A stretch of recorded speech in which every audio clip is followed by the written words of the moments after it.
Méditation du 9 août.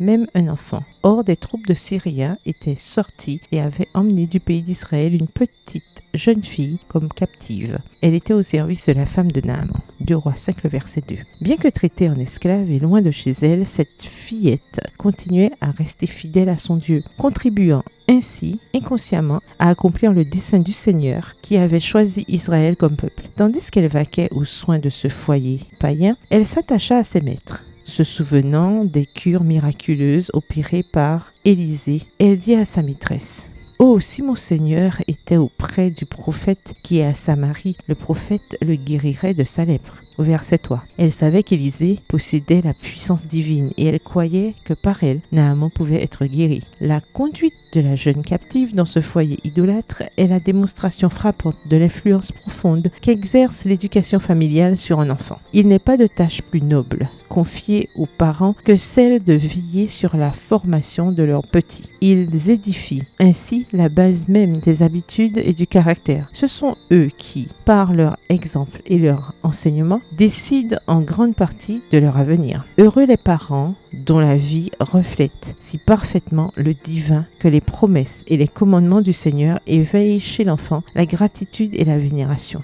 En apprenant à leurs enfants à les aimer, à se confier en eux et à leur obéir, ils leur apprennent à aimer le Père Céleste, à se confier en lui et à lui obéir. Les parents qui ont légué une telle richesse à leurs petits les ont dotés d'un trésor plus précieux que tous les biens de ce monde et qui durera éternellement. Nous ignorons la manière dont nos enfants seront appelés à servir. Passeront-ils leur vie au sein du cercle familial? Travailleront-ils en commun avec des gens ayant la même vocation qu'eux? Partiront-ils proclamer l'évangile au peuple païen? Quoi qu'il en soit, tous sont appelés à être des missionnaires pour Dieu, des ambassadeurs de miséricorde dans le monde. Texte tiré du livre Prophètes et Rois, au chapitre 20, aux pages 173 à 174. Celui qui conduisit la jeune fille israélite vers le capitaine syrien Naaman envoie aujourd'hui des hommes, des femmes, des jeunes gens pour le représenter auprès de ceux qui ont besoin des secours et des directives célestes. Texte tiré du livre Le ministère de la guérison, le chapitre Les besoins de l'ouvrier à la page 408.